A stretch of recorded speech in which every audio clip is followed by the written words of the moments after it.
Hey guys, I'm Karl. Welcome to my movie film show. Feel free to subscribe down below if you would like to, but we're here today to talk about something you might have completely missed on the internet. Maybe you didn't even see it. James Gunn announced Phase 1, or Slate 1, for the DCU. Yeah, it was very quiet, no one noticed. I waited for the dust to settle with this one because I wanted to see what was going to come out in the days after. I easily could have just put up a video the same day that it was announced, but I said I'd wait and see what came after. And some interesting little tidbits have come out, so let's talk about the whole thing. So James Gunn, of course, did his video and he announced where the DCU or the DCEU is going. He basically announced we've got 4 movies coming out, and then after that, everything's going to kick off. So Shazam 2 is coming out, Shazam Fury of the Gods. I did a trailer reaction to that one recently, and I wasn't too impressed by it. It looks like another generic movie, and overall, it looks like it doesn't have too much impact going forward, and that's the worry with some of the movies that will be coming out soon. Flash is coming out, and James Gunn said that could be a very important movie. Interestingly, when I did a video recently on the death of the DCEU, Nitelum commented, in the comics, Flashpoint was a reboot for the universe. Hopefully James Gunn uses Flashpoint to now be a reboot, so things make sense narratively speaking. And it looks like that might be what they're doing. They might be going with the whole Flashpoint thing in Flash, and that could be quite interesting. That is when the DCU resets, apparently. And that brings some interesting details. Blue Beetle then comes out. Not quite sure what to expect of that one. And then Aquaman 2 comes out, and the questions over Aquaman 2 are similar to Shazam. Does it have any relevance going forward? Is Jason Momoa still going to be Aquaman? Does the whole universe reset around that movie? Because they shot this movie a while ago. Obviously it's been held up for various reasons. You got the whole Amber Heard stuff as well. And it raises the question of, has this movie secretly been changed? How cool would that be? Just under the radar, without telling anybody, they completely remade the movie, reset it around what they're doing in the future. That would be pretty damn cool. Don't think it's going to happen. Think they're going to release the same shit that they were going to release anyway.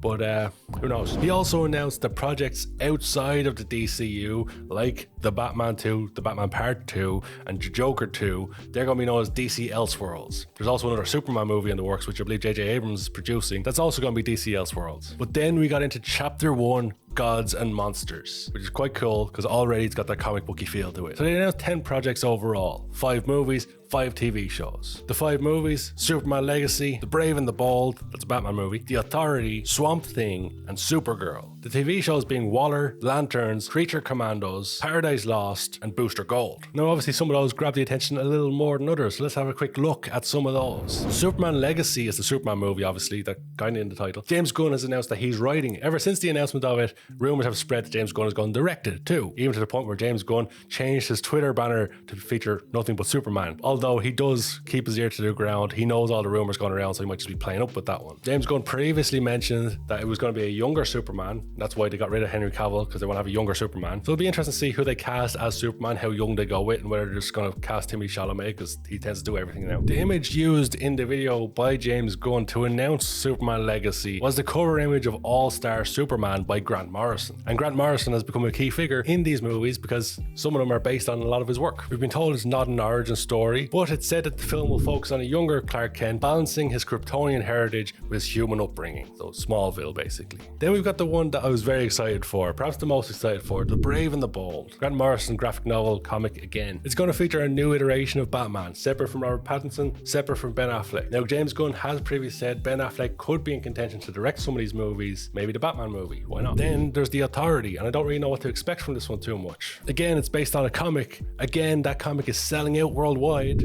although you can get the Kindle versions and the digital versions as much as you like. The actual physical copies are selling for crazy money online now. The movie that's got me the most excited is Swamp Thing. It's completely original from all the other stuff. Well, it's not original, obviously, but it certainly sounds more unique. He said it's going to be a darker movie, perhaps even more horror level movie. And James Gunn shared on Twitter that it's inspired by Absolute Swamp Thing, the comic by Alan Moore, inspired by but not completely based on. And interestingly, in the days since this announcement, James Mangold has been linked to direct. James Mangold, of course, made Logan, one of the better superhero movies. He's also made Ford vs. Ferrari, one of the best movies of the last few years, and he's currently about to unleash Indy 5 on the world, Indiana Jones and the Dial of Destiny. And then of course there's Supergirl, Woman of Tomorrow, again based on a comic of the same name, a comic that has become #1 on Amazon as soon as it was announced it was being made. The quick synopsis for the comic says Kara Zor-El can no longer find any meaning or purpose in her life, but that all changes when an alien girl seeks her out to help take revenge on the bad guys who destroyed her world. It certainly sounds unique, and all these movies, they sound different. They've got something different to offer in the whole superhero space. It's something a lot of people I've been crying out for. It's why I got sick of the MCU, because they're all the same. This gives a little bit of hope for the superhero movie fans that you're going to get something a little bit different. They look to be paying more respect to the comic books more than anything. And if they go for more of that comic booky feel, it could be fantastic. They also got some darker projects in there like Swamp Thing. And overall, it just feels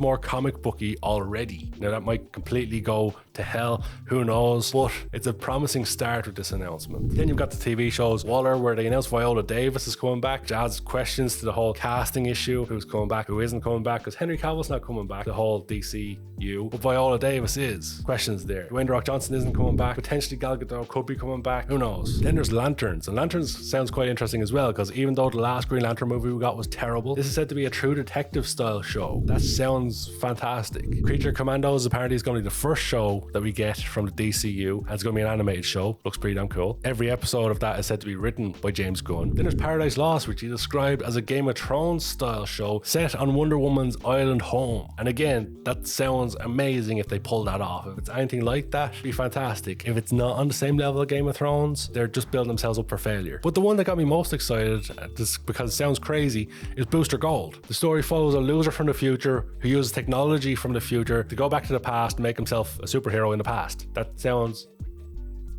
hilarious. Like, it can only be brilliant or super cheesy. It's gonna be one or the other. The other interesting thing that James Gunn said in this is that there's gonna be a continuation across all these series. All the same actors are gonna appear in the same things, by which I mean if someone voices a character in the animated shows, they're also gonna play the character on the live action stuff or in the video game. And that's a pretty cool thing that the MCU perhaps doesn't do. And it's certainly a promising start for the DCU. A lot of interesting projects. They're not all gonna be fantastic. Some of them are gonna suck. It's highly unlikely they're gonna get 10 out of 10 hitting them out of the park. But it does seem like James Gunn has a lot of passion for this thing. You could really see it in the video when he's just announcing them. It wasn't a spectacular video with like super special effects and sneak peeks at everything. It was just James Gunn standing in front of a camera talking about the projects, and you could see straight away how much work had gone into it, how much thought had gone into it, and how much he was looking forward to jumping into it all. And that's what you need for stuff like this. You need someone with a bit of passion behind it. Something I stated with Star Wars before. You get people who make Star Wars stuff. I think Rian Johnson is one of them, who doesn't necessarily, isn't enveloped in all the Star Wars stuff, doesn't do it for the love of Star Wars, he does it for the love of making a movie, and he tries to make it all about himself. Whereas it looks like James Gunn, some people say he's making it all about himself, of course there's always detractors out there, but it looks like he's actually got passion about it. One person I'd like to actually see get it cracked some of the superhero stuff, be it a TV show or a movie, I know he's done some TV show stuff, is Kevin Smith. He almost made a Superman movie once, and he's clearly got a lot of passion for it. Pretty cool if he made one of the shows. But the thing that got me the most excited about this is that James Gunn said this at the end of the video. Storytelling is always king. That's all that matters to us. I've said on the channel many times before, if you don't have a good story, you don't have anything. Storytelling is the key to filmmaking. You forget your fantastic visuals, you forget your CGI and all this. If you don't have a good story, you don't have a good movie. And that's just the basic of it. And hearing James Gunn say that live and direct in that video fills me with a lot of hope for this series. It's something that the MCU don't do. They don't focus on having good stories and fantastic characters anymore. They focus on having as many characters as possible and having the same story over and over again. This is where I turn it over to you guys. Let me know in the comment section below, what do you think of the DCU Slate 1?